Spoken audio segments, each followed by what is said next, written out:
You're listening to Through the Dark Woods podcast, and I'm your host, Josia Tamira Crossley. If you're looking for support to work with your own grief or training in how to support others through grief and trauma, or would like to find out more about our amazing online community, check out darkwoodsofgrief.com. Okay, so I am here today with Sabrina Simon. Sabrina is a world traveler, singer, and a creatrix and contributor towards a new embodied culture. She uses embodiment practices, ritual, song, yoga, breathwork, and Thai yoga massage in a beautifully woven form that facilitates emotional release. She's completed 700 hours of yoga teacher training through the School Yoga Institute and the Paramanand Institute of Yoga Sciences and Research. She learned Thai yoga massage through Hadidi Thai Massage in Lisbon, Portugal. She studied sacred space holding through the Kula Collective in Guatemala, and she has learned to use her gift of song through many ceremonies over the world. She is also a very recently graduated student of the 2024 cohort of the Dark Woods Grief Tending and Ritual Facilitation Training. I'm very excited about that and very excited to welcome you today. Thank you. Thank you so much. Happy Yeah. to be here. So maybe we can start with a question that I ask a lot of my podcast guests. How was grief, or we could frame it as emotional expression, held in your family of origin? That's a great question. And I think it's such a good question because I'm already noticing my body shift and like senses in my body shift. So it's like, oh yeah, I hold that in my body as a descendant. So yeah, emotion was held. Well, it was never responsibly held. That's like ground one. Which is so common. I mean, I don't know, I haven't had too many people on here who were like, it was so perfect. Yeah. Yeah. It was so well held. Yeah. Yeah, yeah. Yeah, Yeah. I think that's often what pushes us towards this type of work is, Yeah. yeah, seeing the not, what doesn't work. Exactly. Yeah. Yeah. Yeah. I heard somebody say the other day that like I feel like I was put on this planet to see what doesn't work. Yeah. So yeah, emotion was either suppressed, Mhm. um, or it was expressed in like really unsafe ways. And with our conversation that we had during the office hours, I was noticing, I was sharing about how I used to express emotion before I started this work. And now I'm putting two and two together. Like that was that's the exact same way. Right. Right. It was either like I dissociated, checked out, numbed, or it was this, big volatile expression. And that's exactly what What my was modeled? family, yeah, was Yeah. modeling. Yeah. Yeah. That makes so much sense. Mm-hmm. Yeah. Yeah. Mm. Yeah. And I remember, yeah, we've been talking a lot this week on this topic. And so I remember you saying that there was a point also when that shifted in a pretty big way. It's kind of like your initiation into actually starting to work with your own grief. Yeah. Talk about that. Yeah. I can talk about that. Yeah. Um, so well, I do want to mention that I started like working on myself in my like early 20s, early to Mm. mid 20s. Um, and so I was learning these tools like yoga and meditation and energy work. Um, and so it wasn't just like this one shift where like everything started making sense. but it was kind of this journey of like building these tools. And then a shift happened when the tools started making sense more, or like I could engage with the tools on a deeper level, Yeah. deeper understanding of like why they're here and why I'm doing them. Yeah. Um, but yeah, the shift that happened was, well, my initiation into grief was losing my son in preterm labor um, in 2022. And that was the first time that I had experienced loss that felt deeply personal. And before that, I had experienced loss through family members, but I was very dissociated from it and wasn't really able to drop in with it at all in a way that, like I was saying to you the other night, that was pretty like almost offensive to my family. Oh.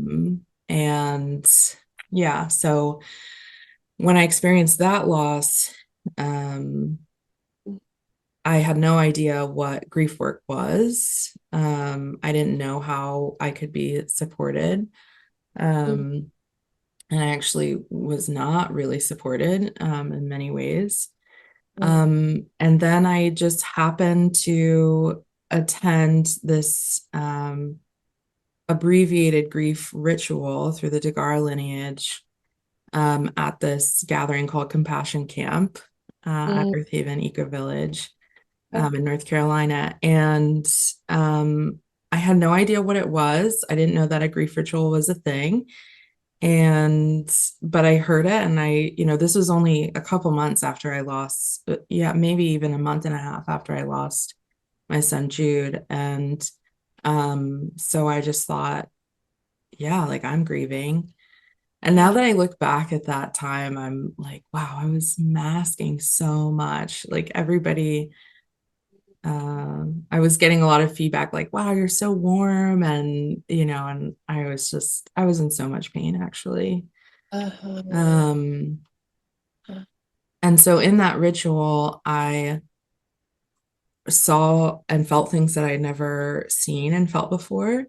I was still not really like in it. I was present, but I wasn't really going somewhere Yeah. because I didn't know how to go there, and we Right. can talk about that later about the importance of like titrating and pendulation, but those, I didn't have any concept of those things. So I Yeah. just knew that like where these people were going, I don't know how to get there and come back. Uh-huh. But I saw people around me and felt people around me wailing and screaming and, for their losses and for injustices. And there was music and drums and people being held and supported and asking for what they need. And, I was kind of like mousy and, you know, but, Uh-huh. but that was like, yeah, in that ceremony, I was like, this is what needs to be in my life. Mhm. And um, so yeah, there was this huge shift um, with my relationship with grief. And I would say the work started happening um, shortly after that, of just kind of getting a little bit more educated, reading, like Francis Weller's book. Mm. And then I had a vision that I was to be working in this way, like this was work that I was to bring forth in my life and in service to humanity. Wow. Um, and I and when I had that vision, I said, okay, if this is really for you, wait 1 year and just marinate on it for 1 year. And a year later is when I started your grief training. So Wow. Wow. Wow. Can you say more about the vision? Like what was that experience like? Yeah. yeah, so I was working with plant medicine at the time. I was in Peru and I was kind of providing dieta with ayahuasca for myself, Mm. and working with a shaman, but I was doing the diet like kind of alone in an apartment. Yeah. And so I was in a very like open and receptive place, and Yeah. I was having lots of visions, but I had this vision about what I call now mother work. Mm. Um, and oh, it's pretty, yeah, touching, just like dropping into this. I don't drop into this every day, so it's really nice too. But um, I had this. So when I lost Jude, um, I was not listened to. I was not believed by the white male doctors in the emergency room that something was happening with my pregnancy. Um, I was actually I was actually discharged from the emergency room right before my water broke, and I was told everything's fine, Jude's fine. And I knew that he wasn't. I knew in my body that this is not fine. And then my water broke, and then it was like, oh, okay, you're in labor now. So let's, check you back into the emergency room. And that was actually my second visit in 2 days to the emergency room. So you knew. I knew. So Yeah. it was so clear and obvious to me, but I didn't, but on the other hand, I didn't know because this is, my first pregnancy that I was going to take, to full term. And I thought I, if I had more like the culture of mothers around me, like if I had women around me, um, would I have been believed? Um, women who were like rooted in ritual, in indigenous knowledge in their ancestry, would I have been believed? And so I think about that a lot. And so I think that that's what kind of influenced this vision that I had of mother work. Like, I want to be bringing forth um, the qualities of mothering and nurturing that I think are really absent in many people's lives. Um, and that's not like directly related to their biological mother, but just the archetypal qualities. Um, and I Mm. want to do that through life passages. Um, I see mothers as kind of this ushering kind of Mm. energy of like this way, Mm. but like with care, and with this containment. And so that's how I aim to be in this world through that vision, but through like the life passages of birth and death, and of grieving and of joy, and like just all these experiences of being human. We need these channels to experience these things, and we need people around us ushering us through them. Yeah. And Yeah. so that's kind of the vision that I had. And then it came to be called Motherwork. And I'm in the very, very, very early stages of realizing that vision. And hopefully that's a lifelong vision for me. Yeah. Wow, incredible. Yeah. Mhm. Yeah, I used to say I'm like the baby elder or like the baby shaman, Yeah. You're like the baby mother. Yeah. Yeah. Just baby. Yeah. A term that we're using here in the community I'm in Eugene is baby grief tender. So yeah. Yeah. And I'm a baby mother, and yeah, and a baby elder too. And yeah. Yeah, Yeah. exactly. In training, right? In training. Yeah. Hmm. Thanks So, for asking about that. I really haven't tapped into that vision in a long time because it's so big, and I'm just like, piecemealing. And then so yeah, being connected to the broader why is nice. Yeah, beautiful. Well, thank you so much for sharing about it. It's so, so powerful and so beautiful and so necessary. Like, I absolutely agree with you that that is something that's so needed energetically in the world, that Mhm. that archetypal holding uh so many uh so many orphans. Yeah. As Stephen Jenkinson calls it, and Martine Prechtall talk about the orphans, right? But Mhm. yeah, yeah. And that's an archetype I really relate to so much in this like existential way. Yeah, of being an orphan. Yeah. Yeah, and it's so interesting how, yeah, like Rumi says, if you haven't been fed, then be bred, right? Mm. That Mm. like that we become maybe what What we we need. needed the most. Yeah, yeah. Mhm. Really resonate with that as well, Mhm. with the grief tending work. Yeah. So you had this vision and then you mothered yourself invited yourself into waiting for a year. Mhm. Yeah. And then yeah, you said a year after was when you stepped into the Darkwoods facilitator training. Mhm. So yeah, I'd love to say a bit more about that moment or then that decision that you made. Yeah. Um, so I knew that I needed training and I knew that yeah, that I needed to be like in a cohort where we're educated around these things. So I can't remember really when I started looking into those options.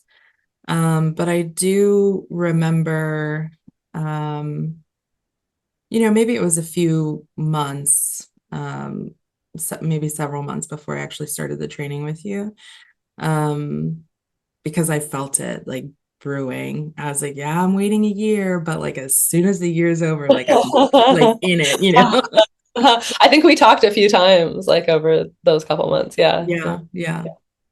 Mhm. Um, and so I found a lot of death doula trainings, and that wasn't quite what I wanted at the time.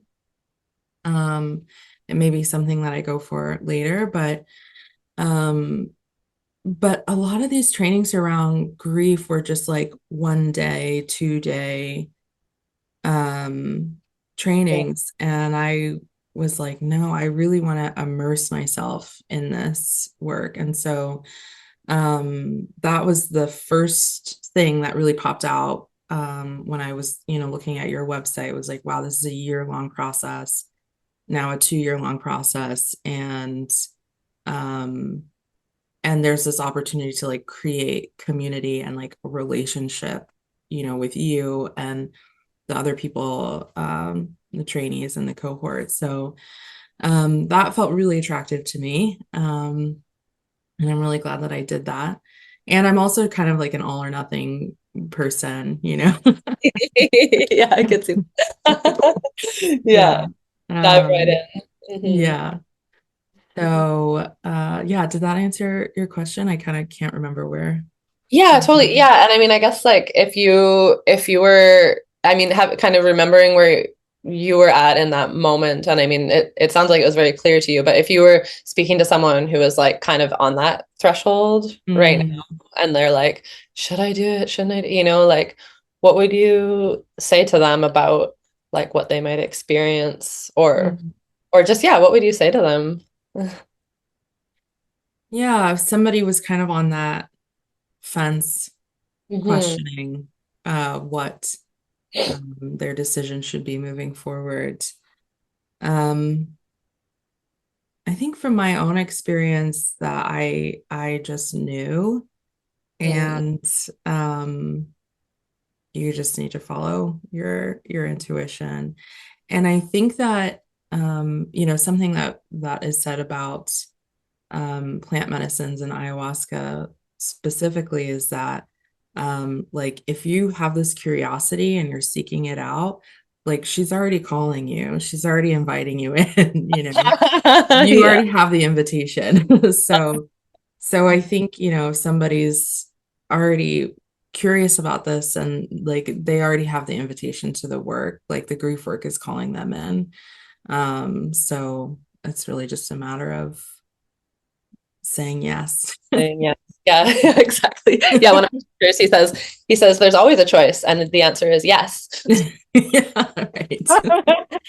Well, and also something that, Jane, in her book, the title Choiceless Choices, that resonates so deeply with me because um that's how I think that you're following your authenticity and your intuition if it feels less like a choice that you're making Yeah. and more like you're being ushered. Yeah. Uh, yeah, beautiful. Yeah, it's like like you talk about that mothering energy kind of ushering us, but I think that's happening on the other side all the time, the ancestors and the spirit guides, Mm, like they're there doing that, right? yeah. It's just if we can hear it or not and open to it or not. It kind Yeah. of influences the way. Yeah. Mm. Yeah. Cool. And also the other thing that I'll say is, I knew that I had this big vision, but I really had no idea at that time, a year ago, what that would look like, what it would actually look like for me to be facilitating. So I think, for anybody who is considering coming onto the training, like you don't have to know what that might look like or feel like, but if Yeah. you have that curiosity, you just, follow the invitation. Yeah. Yeah, yeah, beautiful. Yeah, because I mean, that's part of the container of the training is it will bring you into the experiential nature of it is you'll get the opportunity to actually feel and look at what that will look like. So, but I want you to tell us about that. Yeah. Yes. So, What happened for you during that? Because I'm remembering like I'm thinking about like earlier on in the year, and I remember the somatic work kind of mm, like really starting to land for you. And now it's like I yeah. can feel how landed you are in it. So can you a little bit about that process? Yeah, thank Yeah. you. And the last thing I'll say about the last topic is I heard today actually on a somatic meditation call that I have every Friday. Um, Somebody said life's work is done in the not knowing. Mm. I thought that was really, I was like, oh, yeah. Yeah. Yeah. Yeah. And so to me that highlights the importance of like maintaining this posture of curiosity, of like inquiry, and not knowing. Totally. Yeah. Totally. And like not feeling like we have to like know for sure. I think that keeps so many people stuck, this feeling of like, whoa, what if I don't know for sure and then I make the wrong choice. I'm doing air Mhm. quotes here, like the wrong choice, and then what? And it's like, well, the way I see it is like there is no wrong. I mean, there's some wrong choices you can make for sure, like harming other people and stuff like that. Like, don't do that. Yeah. As long as you're listening and, you know, um, following that and feeling inspired, you know, there's no wrong Mhm. choice. It's all learning. We're here to learn, right? Yeah. And that's something that one of my friends, my dear friend Katie, she um had to teach me, when was it? Probably last year. Because I move around a lot and I was deciding that I wanted to root down somewhere. Mm. And I had been traveling and moving around for the past almost decade. And I just was so fearful of like not knowing Mm. which, where each path might take me. And so fearful of making the wrong choice. And she just had to teach me real quick, like, we need to eliminate that belief that there's such thing as a wrong choice. Yeah. Yeah, so I'm glad you Yeah. said that. Yeah. Uh-huh.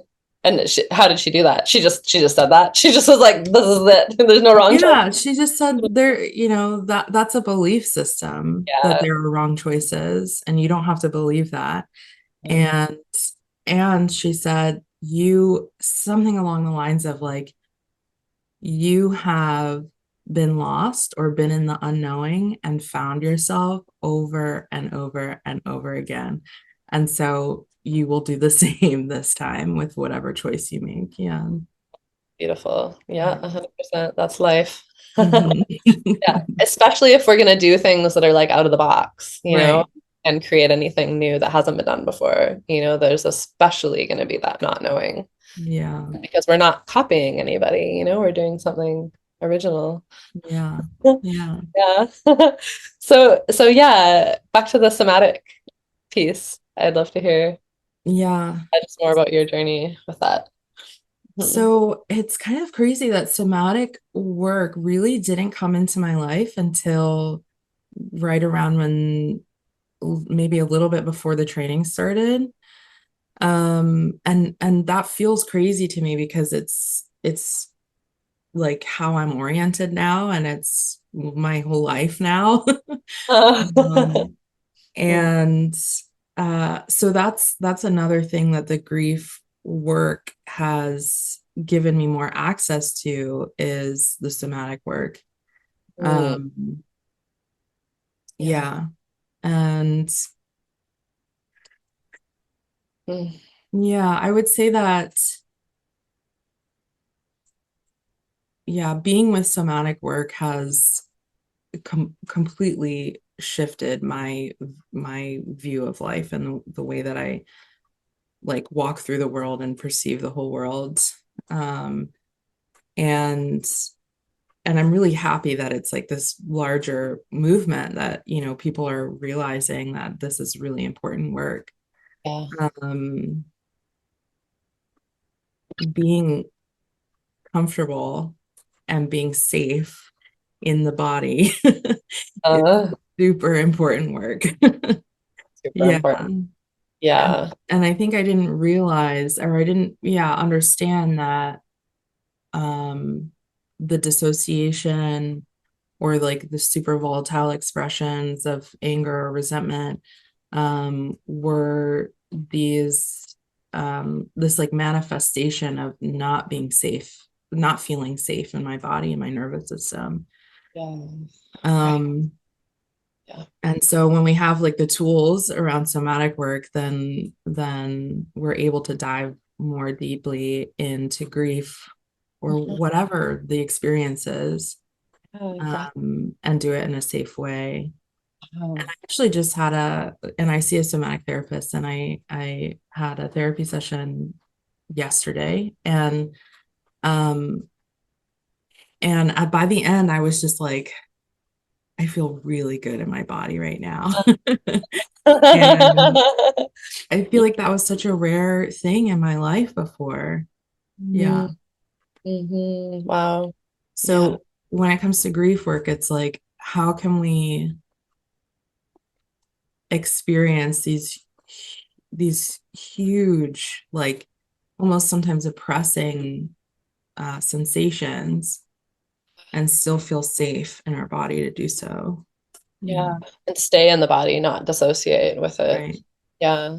Yeah. Because even the big expression, I would say that's like a form of dissociation. Mm-hmm.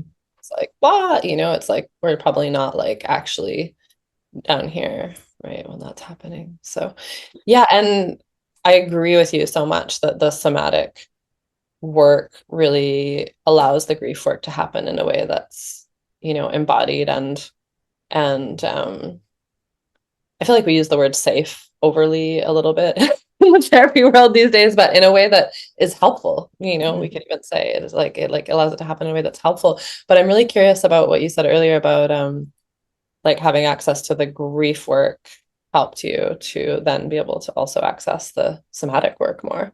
Mm-hmm. Say more about that. Yeah. Kind of Um, like, yeah. yeah. Um, well, I think in your training, somatic work is a pillar of it, Mm, whether you give it that title or not. That's, your education and what you bring to the training.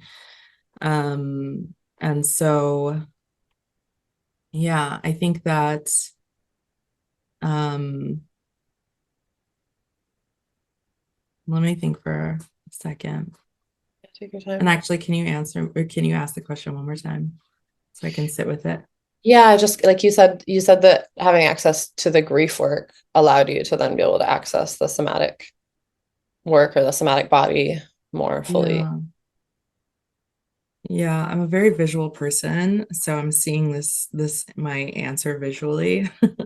So I don't know if I have like all the words. But I'm just seeing this like my astral or soul body like coming back down into my physical body and feeling like okay, like we can land here in this body and be in this body. And Yeah. yeah, I mean, I think the correlation is that like grief is such a huge sensation in the body. And so when I started working with grief, it became clear that I needed somatic tools. Yeah. So yeah. Mhm. Yeah, beautiful. No, Mhm. that's yeah, I love that image of the astral body or like the spirit coming back down Mhm.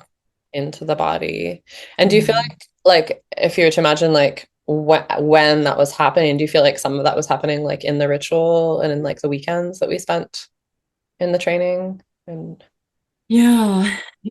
I think that the first um ritual weekend that we had, yeah, it happens piece by piece. Mhm.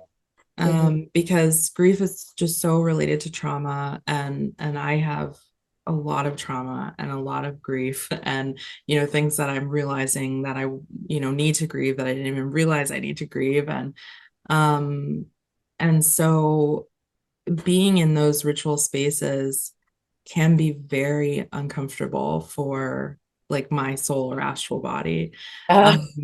And so it happened like little by little. I remember the first retreat feeling like, like Oh, no. Yeah. Yeah. Yeah. it didn't just, yeah, it wasn't just like an opening and everything Uh-huh. good. It was Yeah. like, we need to really be present with this and work on this. Yeah. Mhm. Mm. Mhm. And Mhm. actually, I'm remembering the, um, yeah, when was it? What part of the retreat was it where, um, I think it was right after the truth mandala, and there was some stuff by some participants that wasn't able to get expressed in the truth mandala, and then it was coming up.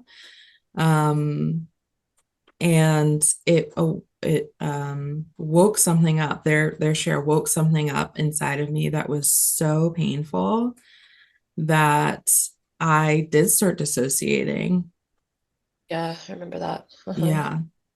And I think it was clear. Yeah, like I Yeah, remember you and Kim being like, okay, like we like tracking, yeah, like we need to yeah. check on Sabrina. And then Um, yeah, and then Chaplin and Daniela, I think, came and kind of supported you and you guys worked together. yeah. Yeah.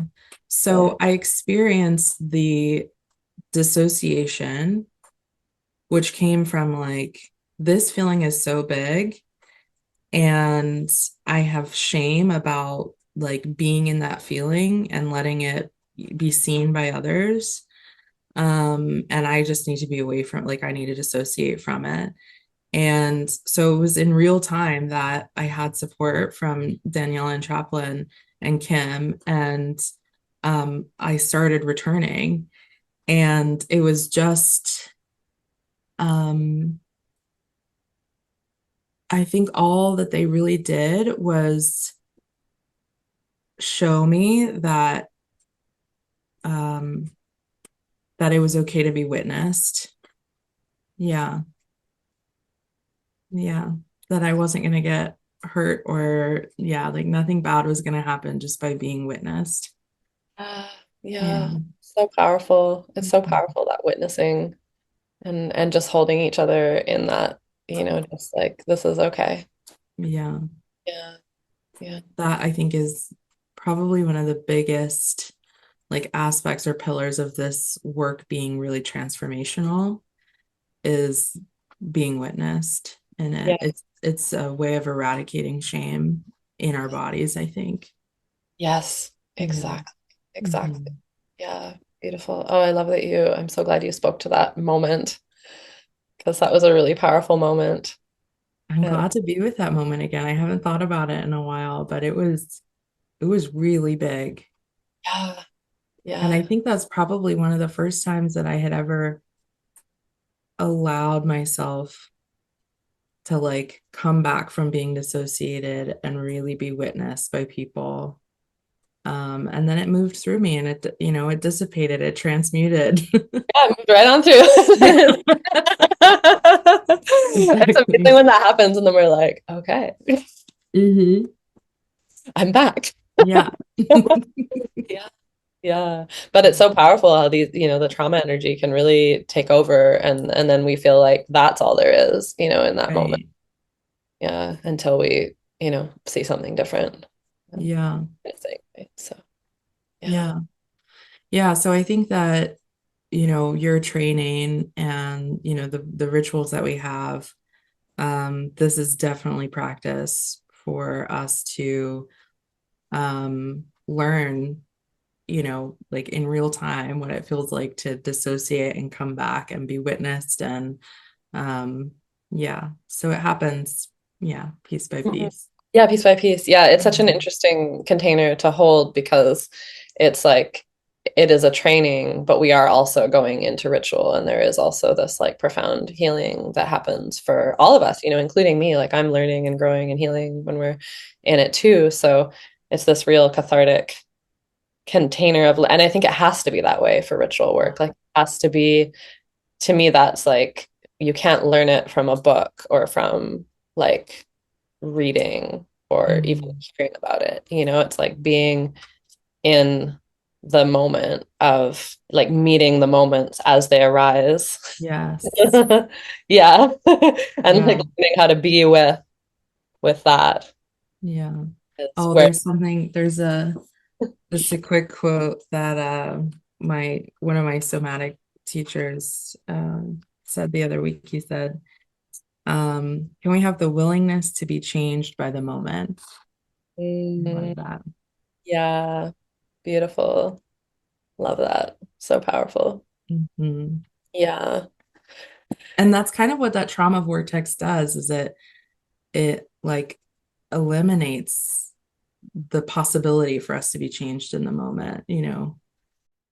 You're listening to Through the Dark Woods podcast, and I'm your host, Josiah Tamira Crossley. If you're looking for support to work with your own grief or training in how to support others through grief and trauma, or would like to find out more about our amazing online community, check out darkwoodsofgrief.com. And that's kind of what that trauma vortex does, is it like eliminates the possibility for us to be changed in the moment. Yeah. Exactly, exactly. It keeps us stuck in that past moment happening over and over and over. Right. Yeah.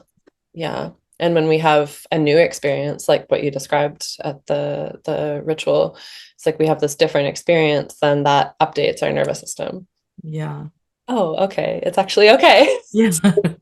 Feel this way and be seen in it. And that can be a safe thing. Yeah. Mm. Yeah. So cool.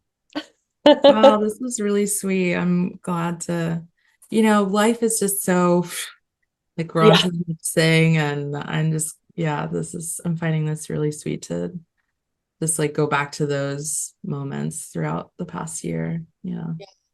Totally. I know it's sweet for me too. And just to hear kind of your deeper reflection on how things unfolded throughout the year, because I witness it, but from, back a little ways, right? And so yeah, and then so that was like our midsummer retreat, and then there was a good chunk of, stuff that happened in between then, and then we just had well, not just, it's been a few months now, but we just had a final retreat in November. Mhm. If you were to like look at, say who you were in the November, because in the November retreat you actually facilitated a piece and offered, which is a part of the training, is that opportunity to actually facilitate, and Mhm. it was so beautiful to witness you stepping into that role. and just like rocking it out. Yeah. Yeah. And so if you were to try to find words for, where you feel like if you were to look at like who you were when you in the spring of, I guess, last year, 2024, versus like who you were in that November retreat or like even now, Mhm. what do you say has shifted for you? I mean, obviously more embodied. Yes. Yeah. Yeah. Oh yeah, I feel so much more embodied.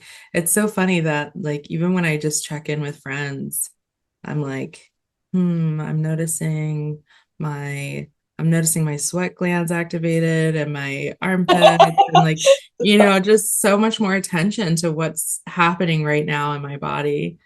Um, and my friends like have noticed that too. And they've even commented like, wow, I can definitely see the difference in this work in your life. And yeah, I would say that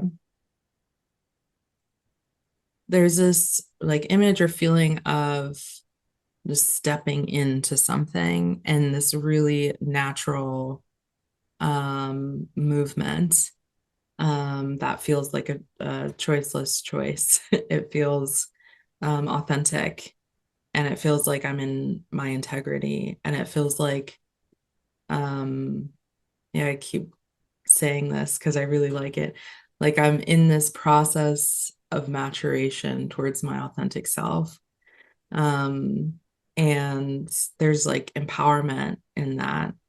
Um, and so now a year ago, um, I, I had been learning yoga and, sacred space facilitation. And I was never comfortable really offering what I knew and what I had practiced. Okay. Yeah. There was always some like wall or barrier there for me.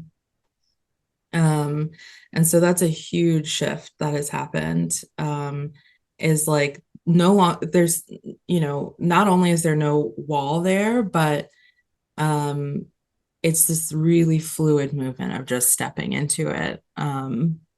Mhm. So, That's so awesome. Yeah, I feel that in you. I totally feel that in you. So, yeah. uh, yeah. Yeah, and you have stepped in some pretty big ways. And I actually didn't realize that your first grief ritual was in North Carolina. That's so amazing because like when you shared that, it like sparked, oh wow, that makes it even more special what you did during the or aftermath of the flooding that happened in North Carolina. Mm, Just share a bit about that. yeah.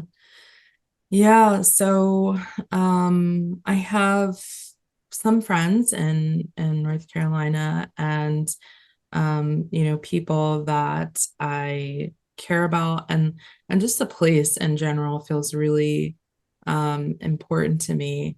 And actually, just on our last grief and praise call with Dark Woods, somebody is one of the participants is had just moved to the mountains in North Carolina, No and she way. said that she feels like this is where she's supposed to die, like this is where she's supposed to live, the end of her life. Like she has some tie to it, and I was like, oh, I feel the exact same way. Like I've lived in those mountains in past lives, or like I've had some deeper connection to that place in past lives.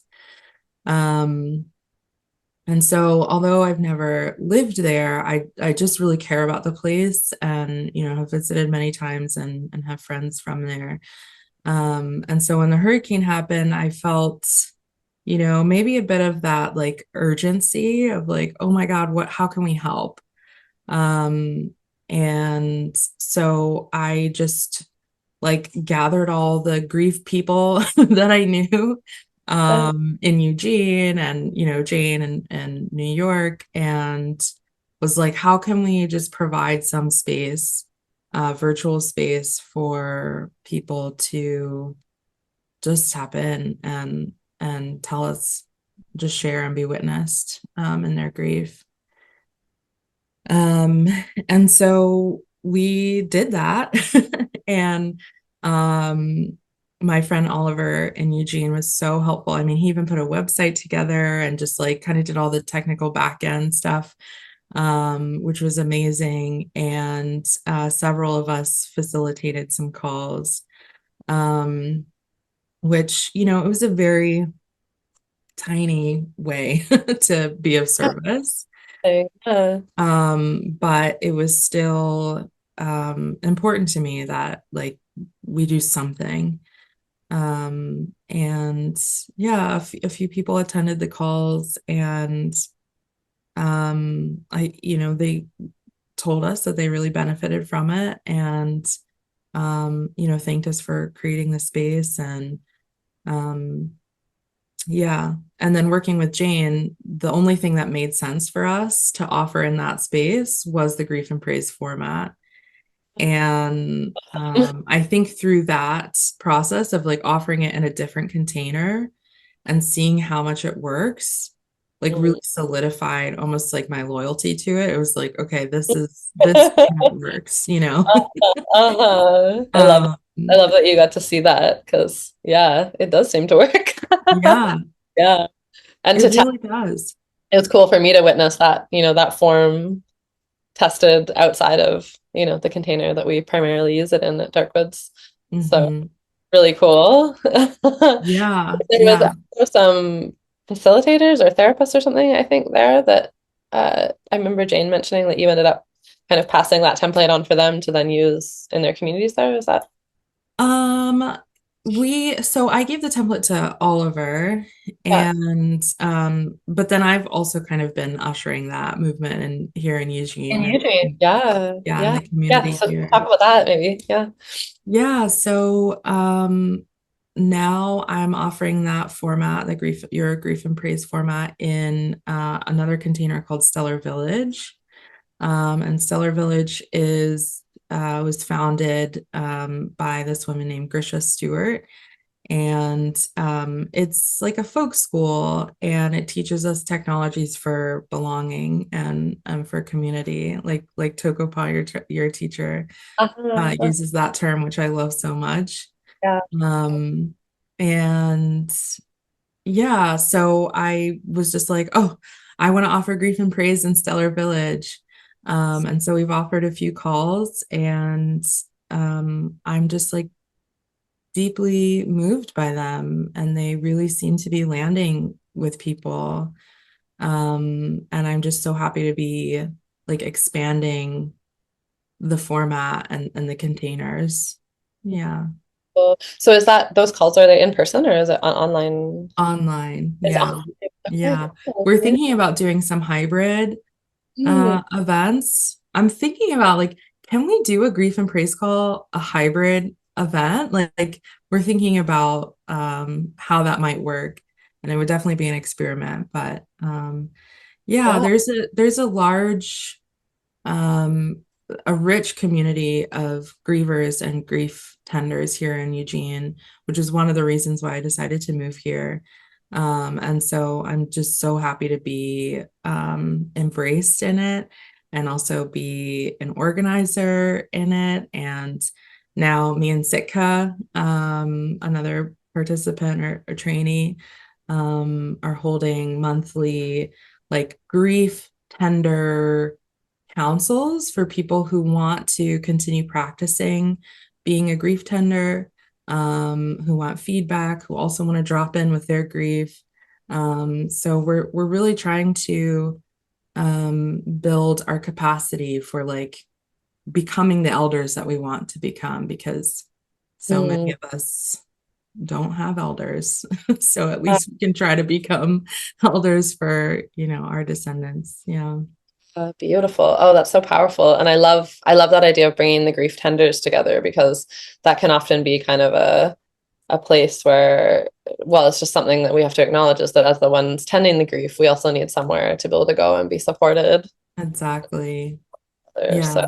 Yeah. That's one of the aims. Yeah. And also for Stellar Village too. Yeah. right. Yeah. So all the layers. Wow. And I just love that you're just like stepping right into it. Like you said, it's so fantastic. It's kind of crazy, but yeah, really, really stepping into it. And yeah, I was telling you the other day that I have so many commitments right now and responsibilities, but I'm totally in love with all of them. So yeah. Yeah, that's key, right? Yeah. Yeah, amazing. Well, thank you so much for, yeah, just sharing a bit of your story Mm, with our listeners and with me. And so fun to just go back and just reflect on the year with, yeah.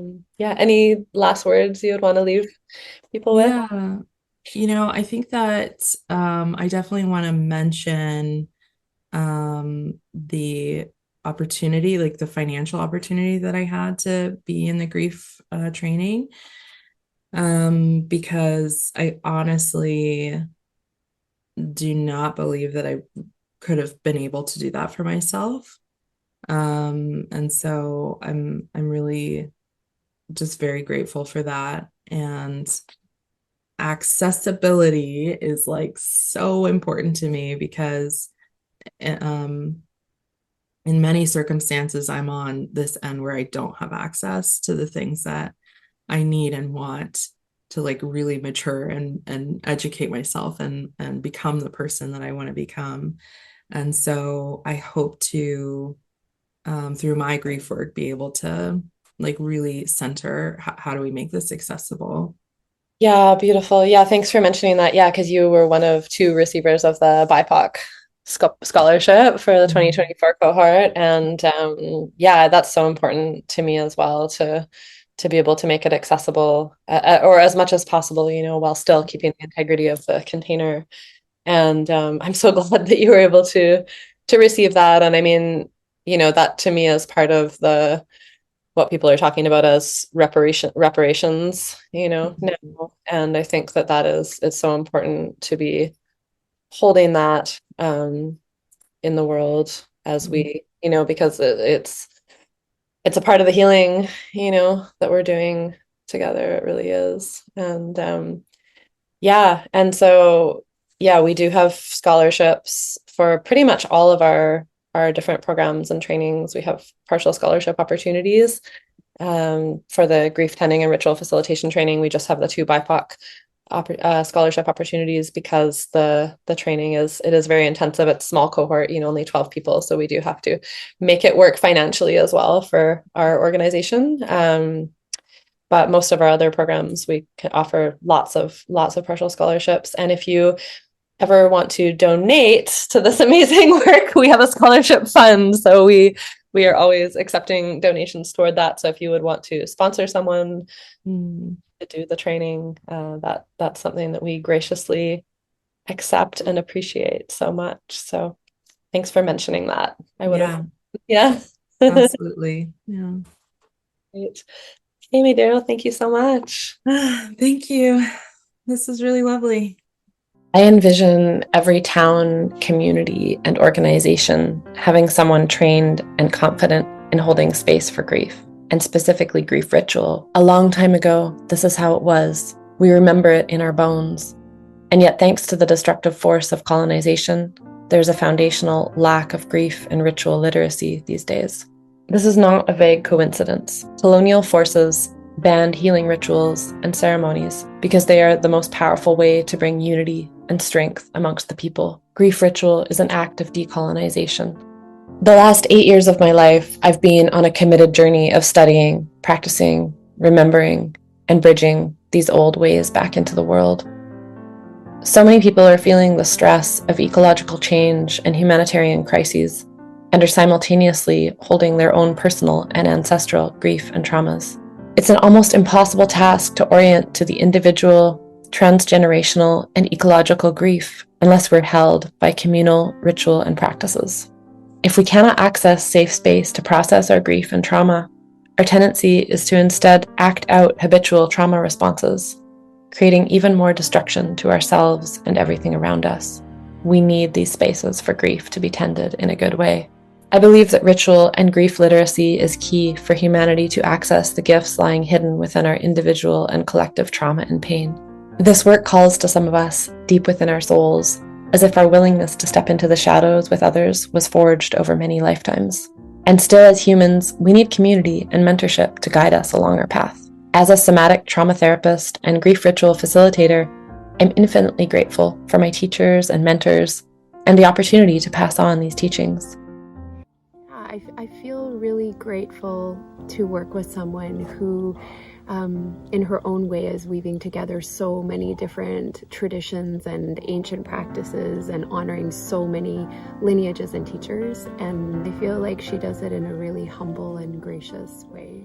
I think this is like crucial work that the world we're trying to build is dependent on. I think it's a core pillar of the world we want to create going forward, a more just, more kind, more regenerative world, decolonial world. I think it's like, if you feel called, you'll know it.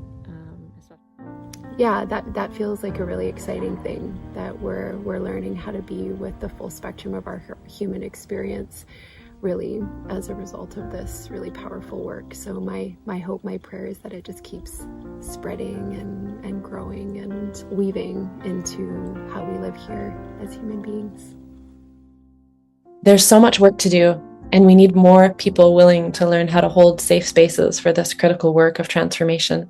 Holding ritual space for grief tending is an incredibly important role and privilege, and this training was designed to support you in the personal healing and skill development required to step into that role in a way that supports rather than diminishes your well-being. If you'd love to gain more ease and confidence in sitting with and supporting the grief of others, be initiated into deep personal and ancestral healing, feel empowered to step into your own unique gifts, learn enhanced energetic and nervous system care for space holders, build confidence as a community leader and visionary, get connected to a network of others committed to personal and collective healing, and help build a foundation for grief literacy for future generations, this training could be for you.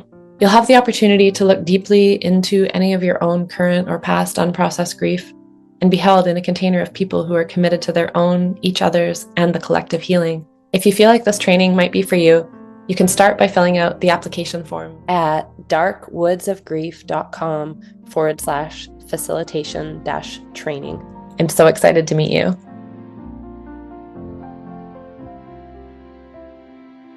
This has been Through the Dark Woods podcast. I'm your host, Josiah Tamira Crossley, and thanks for listening today. If you are looking for support to process your own grief or would like to learn more about trainings to support others, check out darkwoodsofgrief.com.